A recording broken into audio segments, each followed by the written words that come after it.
Hi friends, ఈ వీడియోలో మనం సింపుల్ ఇంట్రెస్ట్ అనే టాపిక్ యొక్క పార్ట్ 6 వీడియోలో సంబంధించిన ప్రాబ్లం చూద్దాము.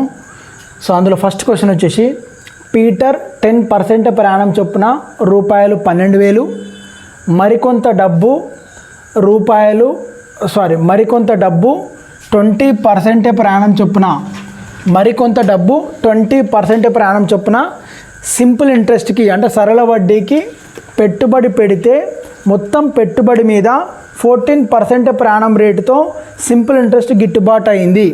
ఓకేనా? సో ఇందులో 2 కేసెస్ ఉన్నాయి. ఒకసారి చూడండి. 12,000 రూపాయలేమో 10% per annum చొప్పున ఒకరికి ఇచ్చిండు అనుకో. 12,000 రూపాయలు 10% per annum చొప్పున ఒకరికి ఇచ్చిండు. అదేవిధంగా మరికొంత డబ్బు 20% per annum చొప్పున ఇక్కడ బీకి ఇస్తే ఇక్కడ సికి ఇచ్చిండు అనుకో. ఓకేనా? సో మొత్తం మీద ఎంత వచ్చింది? 14% వర్కౌట్ అయింది. ఇద్దరి దగ్గర నుంచి మనకి వర్కౌట్ అయిన సింపుల్ ఇంట్రెస్ట్ ఎంత? 14% వర్కౌట్ అయింది. అయితే అతని మొత్తం పెట్టుబడి ఎంత అంటే ఇద్దరికి ఇచ్చిన అమౌంట్ ఎంత అంటాడు. So for our convenience just we change the question. ఓకేనా? సో ఒకరిది బీకి ఇచ్చింది అనుకో, ఒకరిది సికి ఇచ్చింది అనుకో. ఇక్కడ ప్రిన్సిపల్ ఉంది, రేట్ ఆఫ్ ఇంట్రెస్ట్ ఉంది, టైం పీరియడ్ 1 year. ఇక్కడ ప్రిన్సిపల్ లేదు, రేట్ ఆఫ్ ఇంట్రెస్ట్ ఉంది, టైం పీరియడ్ 1 year. సో ఓవరాల్గా వర్కౌట్ అయిన సింపుల్ ఇంట్రెస్ట్ ఎంత? 14% per annum. సో ఇలాంటి ప్రాబ్లం టెన్షన్ అవ్వాల్సిన అవసరం లేదు. అలిగేషన్ ఆర్ మిక్చర్ రూల్లో మనం చేయొచ్చు. ఒక్కసారి చూడండి. ఫస్ట్ 12,000 ఇక్కడ ఇచ్చింది మనకు తెలియదు. ఓకేనా? ఇక్కడ రేట్ ఆఫ్ ఇంట్రెస్ట్ ఎంత?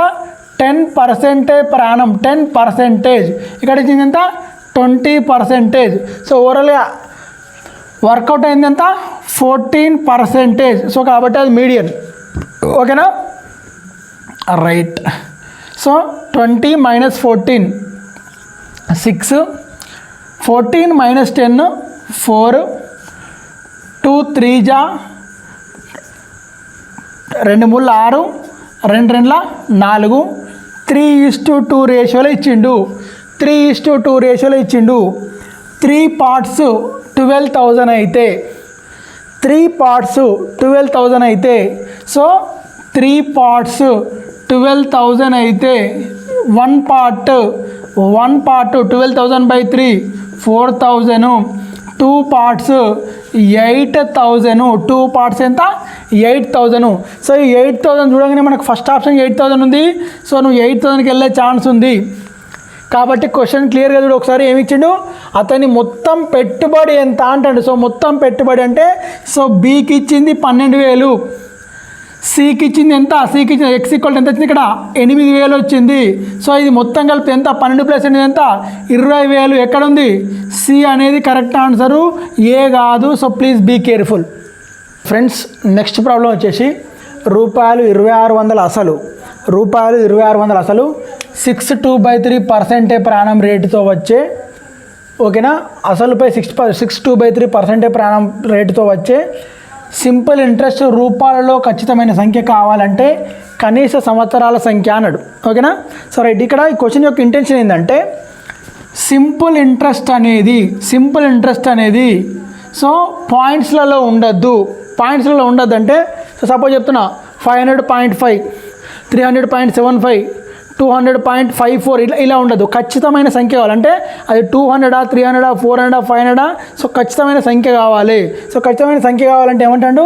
సో నెంబర్ ఆఫ్ ఇయర్స్ అనేది ఖచ్చితమైన కనీస సంవత్సరాల సంఖ్య అన్నాడు. కనీస సంవత్సరాల సంఖ్య ఎంత ఉండాలి అన్నాడు.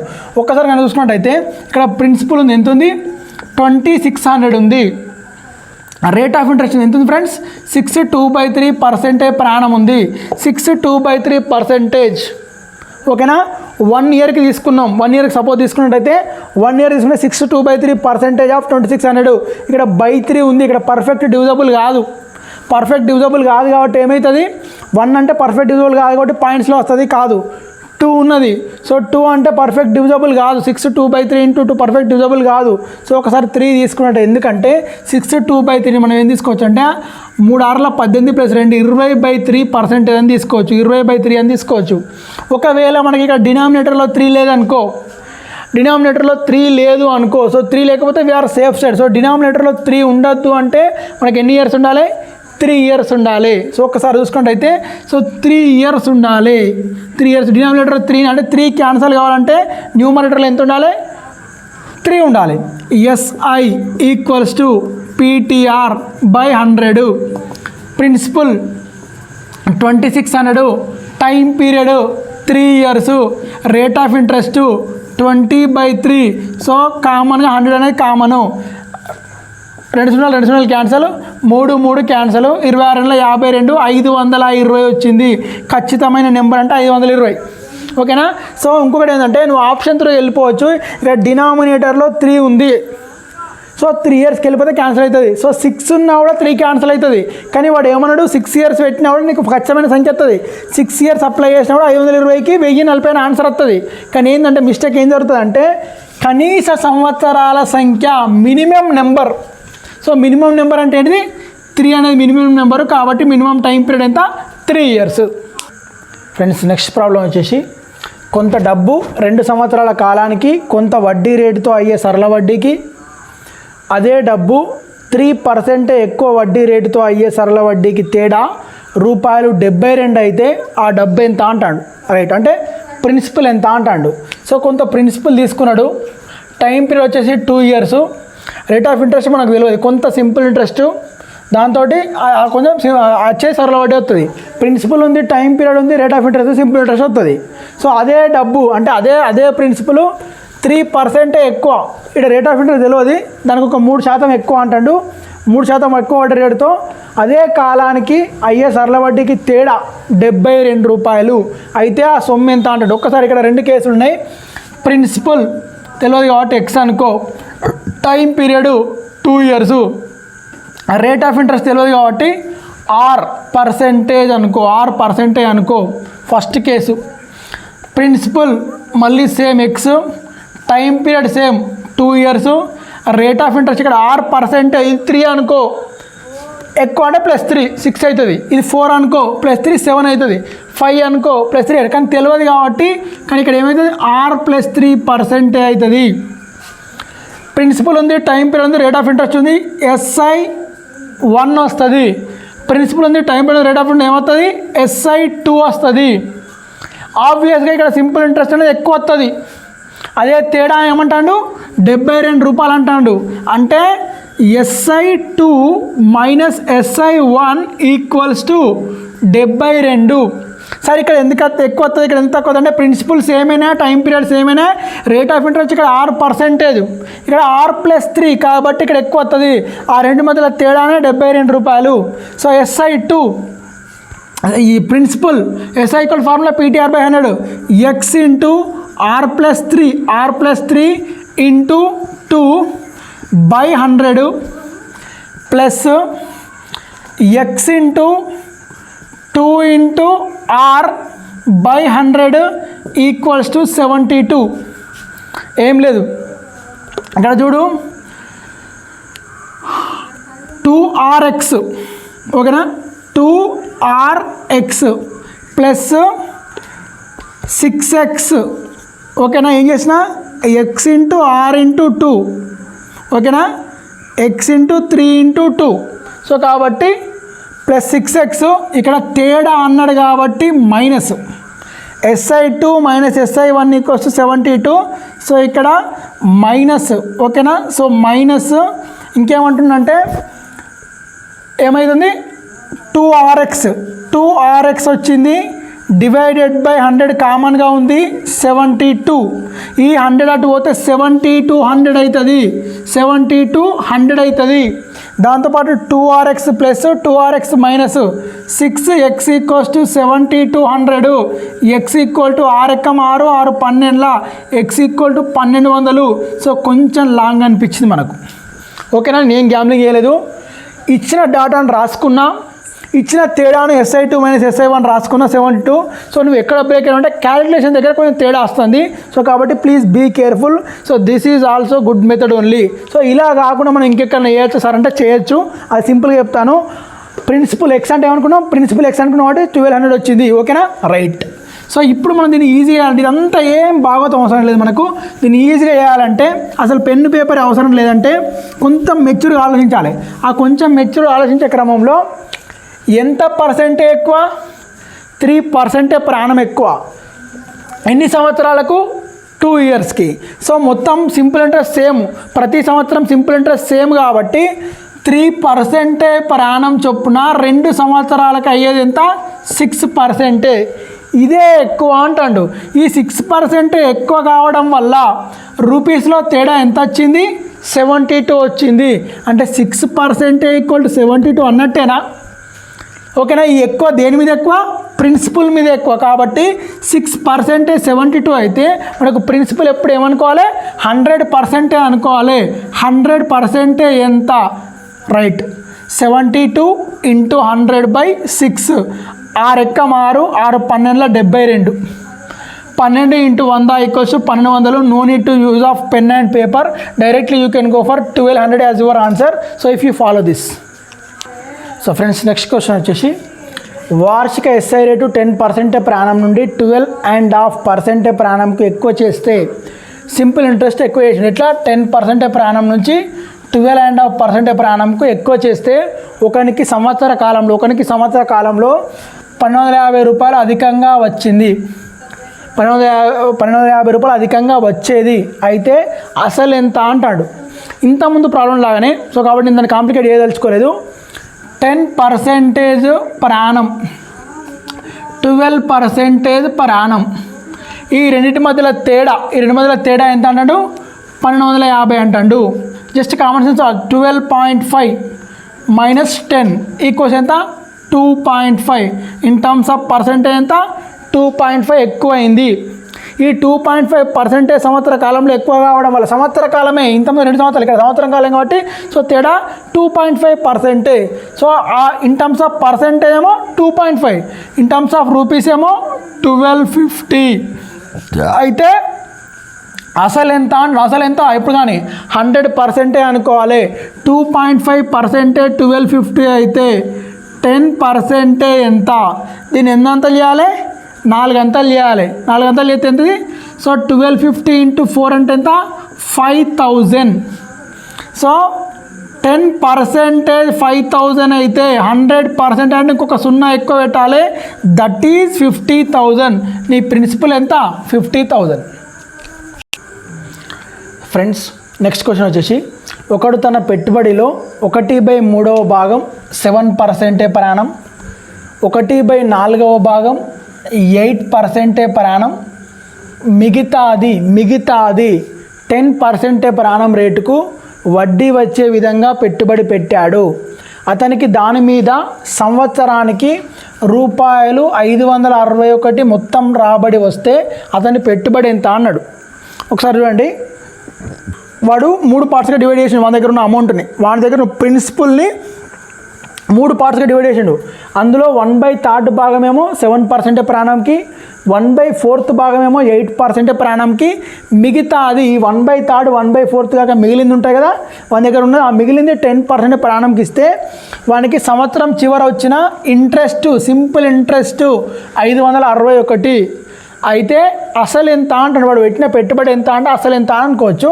రైట్. సో మనం ఇలాంటి క్వశ్చన్కి ఫ్రమ్ మై సైడ్ దీని కాన్సెప్ట్ చాలా లెంతీగా ఉంటుంది కాబట్టి ఇక్కడ డినామినేటర్లు ఎవరున్నారు? 3 ఉంది. ఇక్కడ డినామినేటర్ ఎంత ఉంది? 4 ఉంది. సో 3 and 4 3,4 యొక్క మల్టిపుల్ తీసుకోవాలి. 3,4 యొక్క మల్టిపుల్ ఏంటి? 3 4 12. సో 12 మల్టిపుల్ అనేది ఆన్సర్ ఉంటుంది. 12 యొక్క మల్టిపుల్ నీ ఆన్సర్ ఉంటుంది. డివిజబుల్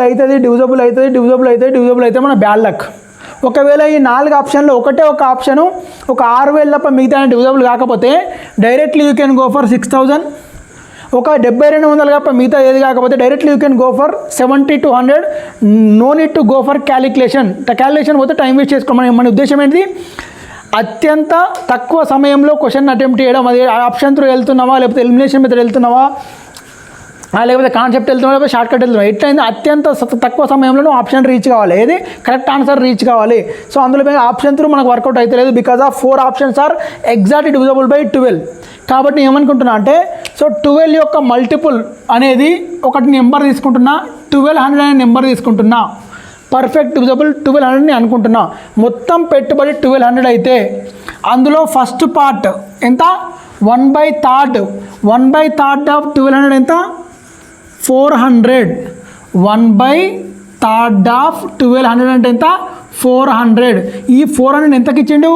7% per annumకి ఇచ్చిండు. 7% per annumకి ఇచ్చిండు. 7% per annum. టైం పీరియడ్ ఎంత? సంవత్సరం. సో కాబట్టి 4 ఏళ్ళు ఎంత? ఇక్కడ 28 రూపాయలు వస్తుంది. Second part 1/4 of 1200. 1/4 of 1200 equal to 300. So ఈ 300 ఎట్లా ఇచ్చిండు? 8% per annumకి ఇచ్చిండు. సో ఇక్కడ ఎంత వర్కౌట్ అవుతుంది? సంవత్సరానికి 3 ఎందులు ఎంత? 24 రూపాయలు వర్కౌట్ అవుతుంది. థర్డ్ పార్ట్ మిగతాది 400 వేయింది, 300 వేయింది, మొత్తం 1200కి వెళ్ళి 700 పోతే ఎంత? 500. సో ఈ 500 ఎంతకి ఇచ్చిండు? 10% per annumకి ఇచ్చిండు. 10% per annumకి ఇస్తే ఎన్ని రూపాయలు వర్కౌట్ అవుతుంది? 50 రూపాయలు వర్కౌట్ అవుతుంది. 50 రూపాయలు వర్కౌట్ అవుతుంది. సో ఓవరాల్గా 8 4 12 పైకి 1 6 4 10 102 రూపాయలు. ఓకేనా? సో 102 రూపాయలు సో వర్కౌట్ అయింది. 102 రూపాయల సింపుల్ ఇంట్రెస్ట్ వచ్చింది. ఎంత పైన? 1200 పైన. 1200 పైన 102 రూపాయల సింపుల్ ఇంట్రెస్ట్ వస్తే సో అదే సింపుల్ ఇంట్రెస్ట్ 561 రావాలంటే 561 రావాలంటే ఎంత? 1200 పెట్టుబడి పెడితే 102 రూపాయలు వర్కౌట్ అయింది, రాబడి వచ్చింది. అదేవిధంగా 561 రాబడి రావాలంటే అంటే సింపుల్ ఇంట్రెస్ట్ రావాలంటే ఎంత పెట్టుబడి పెట్టాలి? Yes, cross multiplication 1200 into 561 divided by 102 equals to ఓకేనా 2 600 1200, 2 600 1200, 2 51 102, 51 561, 51 ఎక్కం 51 11 11 66 6600 అనేది నీ ఆన్సరు. నేను ఏం గ్యామ్లింగ్ చేయలేదు, ఒక నెంబర్ అనుకుంటున్నా. అది ఏ నెంబర్ అనుకున్నా? 3,4 యొక్క మల్టిపుల్ అనుకున్నా, అది 1200 అనుకున్నా. ఆ 1200 అనుకొని చేస్తే నాకు 102 రూపాయల సింపుల్ ఇంట్రెస్ట్ వచ్చింది. 1200 అసలు అనుకుంటే 102 రూపాయల సింపుల్ ఇంట్రెస్ట్ వచ్చింది. 561 సింపుల్ ఇంట్రెస్ట్ రావాలంటే ఎంత అసలు ఉండాలి అని అనుకున్నా? 6600. So it will be easy అని అనుకుంటున్నా. ఓకేనా? రైట్. సో ఫ్రెండ్స్, మనం ఇప్పటితో ఈ పార్ట్ 6 వీడియోతోటి ఎండ్లో సో సింపుల్ ఇంట్రెస్ట్ అనే టాపిక్ ఎండ్ చేసుకున్నాం. సో కాబట్టి సో ప్రతి క్వశ్చన్ ఆర్ఎస్ అగర్వాల్ నుంచి తీసుకోవడం జరిగింది. సో డెఫినెట్గా మీరు ఇంట్రడక్షన్ నుంచి పార్ట్ 6 వరకు చూసుకున్నట్టయితే you can solve each and every question from simple interest. నువ్వు ఏ బుక్ తీసుకున్నా సింపుల్ ఇంట్రెస్ట్లో ఉన్న ప్రతి క్వశ్చన్ సాల్వ్ చేయాలని అనుకుంటున్నా, అంత సబ్జెక్ట్ ఇచ్చిన. సో దాంతోపాటు సో ఈ వీడియోని చూసిన వాళ్ళు నచ్చితే కనుక, కంటెంట్ నచ్చితే కనుక, నా వే ఆఫ్ ఎక్స్ప్లెనేషన్ నచ్చితే కనుక so please subscribe our channel and please share with your friends.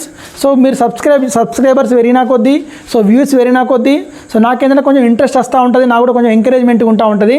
So మీకు ఎంకరేజ్మెంట్ ఏంటంటే సబ్జెక్ట్ నచ్చితే మీకు ఎంకరేజ్మెంట్ ఉంటుంది. సో నాకు ఎంకరేజ్మెంట్ మీకు నచ్చింది నచ్చలని ఎట్లా తెలుసు అంటే ఒక కమెంట్ చేసినా కూడా, ఒక లైక్ చేసినా కూడా, ఒక సబ్స్క్రైబ్ పెరిగినా కూడా నాకు ఎంకరేజ్మెంట్గా ఉంటుంది. So I can move forward confidently. So నేను మీరు ఇచ్చే ధైర్యంతో ముందుకు వెళ్ళొచ్చు, కాన్ఫిడెంట్గా ముందరికి వెళ్ళొచ్చు. ఇంకా చాలా వీడియోస్ వస్తూ ఉంటాయి. ప్రతి టాపిక్ సంబంధించిన ఇంట్రడక్షను, ప్రతి టాపిక్ నుంచి 50 నుంచి 60 క్వశ్చన్లు అప్లోడ్ చేయడానికి ప్రయత్నం చేస్తాను. సో అర్థమెటిక్ అనేది ఎస్ఐలో 100 మార్క్స్కి, కానిస్టేబుల్లో 25 నుంచి 30 మార్కులకు వెయిటేజ్ ఉంది. నువ్వు రాయబోయే ప్రతి ఎగ్జామ్, టీఎస్పీఎస్ఏ కావచ్చు, బ్యాంకే కావచ్చు, రైల్వేస్ కావచ్చు, ప్రతి ఎగ్జామ్లో అర్థమెటిక్ పార్ట్ అనేది చాలా ఇంపార్టెంట్ రోల్. సో కాబట్టి సో నా దగ్గర ఉన్న సబ్జెక్ట్ని మీకు అందించడానికి సో నేర్చుకుంటూ అందించడానికి నేను ప్రయత్నం చేస్తూనే ఉన్నా. సో ఈ భాగంగా మీరు చూసిన వాళ్ళు మాత్రం సో నచ్చితే, కంటెంట్ నచ్చితే మాత్రం ఒక లైక్, ఒక షేర్, ఒక కమెంటో లేకపోతే ఒక సబ్స్క్రైబ్ చేస్తే మాత్రం so definitely I can move confidently. ఓకేనా? సో దాంతోపాటు ఒక పర్ఫెక్ట్ ఆస్పిరెంట్ నేను చెప్పాల్సింది ఏంటంటే, ఒక పర్ఫెక్ట్ ఆస్పిరెంట్ అది బాయే కావచ్చు, గర్లే కావచ్చు, సో నోటిఫికేషన్ రావడం గురించి వెయిట్ చేయాల్సిన అవసరం లేదు, ఎగ్జామ్ డేట్ రావడం గురించి వెయిట్ చేయాల్సిన అవసరం లేదు. ఒక పర్ఫెక్ట్ ఆస్పిరెంట్ ఉండాల్సిన ఉత్తమ లక్షణం ఏంటంటే ఫైనల్ లిస్ట్లో అతడు లేకపోతే ఆమె యొక్క పేరు ఉండేదాకా సో అల్లు పెరగకుండా పోరాటం చేయాలి. వీటితోటి సబ్జెక్ట్ తోటి, అది అర్థమెటికే కావచ్చు, రీజనింగే కావచ్చు, జిఎస్ఏ కావచ్చు. సో నువ్వు ఎంచుకున్న ఎగ్జామ్, నువ్వు ఎంచుకున్న రంగంలో సెటిల్ కావాలంటే అది ఆ ఎగ్జామ్కి సంబంధించిన డేటా గురించి డెఫినెట్గా నువ్వు హార్డ్ వర్క్ చేయాల్సి ఉంటుంది. సో కాబట్టి నేను చెప్తున్నా, నువ్వు అలసిపోయినావు అనుకో, ఇంకోడు పుంజుకుంటాడు. నువ్వు అంత తెలుసా నువ్వు రిలాక్స్ అలసిపోవడం కాదు, నువ్వు అంత తెలుసా రిలాక్సేషన్ అనుకో, ఇంకోటి ఎన్నుకున్నాడు ముందరికి వచ్చే ఛాన్స్ ఉంటుంది. సో కాబట్టి మనకు ఆ ఛాన్స్ ఏదంటే నేయాలు నువ్వు అప్డేట్ అవుతూ ఉండాలి. సో మార్కెట్లో నువ్వు ఒక బుక్ కంప్లీట్ చేస్తే ఇంకో బుక్ రెడీగా ఉంది.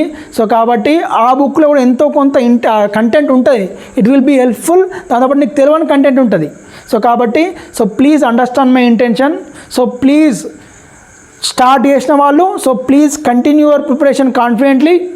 స్టార్ట్ చేయని వాళ్ళు కనుక ఈ వీడియో చూసినట్టయితే please start your preparation as soon as possible.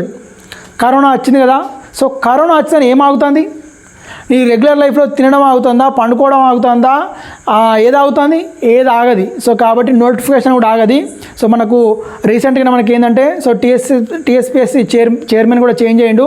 So కాబట్టి కొంచెం పాజిటివ్ ఉండాలి మనం. సో ఎందుకంటే మనల్ని మనం ఏమంటారు మోటివేట్ చేసుకుని మన భుజం మనం తట్టుకుంటూ ముందరికి వెళ్ళాలి. సో కాబట్టి మీరు పాజిటివ్గా ఉండండి, నోటిఫికేషన్ వస్తుంది. ఓకేనా? సో నువ్వు ఈ కరోనా మహమ్మారిని ఎదుర్కోవాలంటే నువ్వు ఫిజికల్గా ఫిట్ ఉండాలి. సో దానికి ఏం చేయాలి? మార్నింగ్ 1.5 hour గ్రౌండ్ చేయి. సో నువ్వు పడుకున్నంతసేపు నిద్ర మంచిగా పడుతుంది. సో దాంతోపాటు నీ బ్రీతింగ్ కావచ్చు, సో నీ బాడీ అనేది ఫిట్గా ఉంటుంది. సో నీకు ఎటువంటి అటాక్ అయినా కూడా దాన్ని ఎదుర్కొనేంత స్టామినా కావచ్చు, ఇమ్యూనిటీ పవర్ కావచ్చు నీ దగ్గర ఉంటుంది. సో దాంతోపాటు ఒక 2 గంటల వర్కౌట్కి ఒక 2 నుంచి 3 గంటల సబ్జెక్ట్ కేటాయించు. నీకు ఏదైతే సబ్జెక్ట్ వీక్ ఉందో సో దానిపైన ఫోకస్ చేయి, దానిలో ఎన్హాన్స్గా నీ సబ్జెక్ట్ని ఇంప్రూవ్ చేసుకో. సో కాబట్టి నోటిఫికేషన్ గురించి వెయిట్ చేయకు, అది వస్తూనే ఉంటుంది. సో వచ్చినప్పుడు ఎలా ఫేస్ చేయాలనో సిద్ధంగా ఉండు. ఓకేనా? Thank you very much.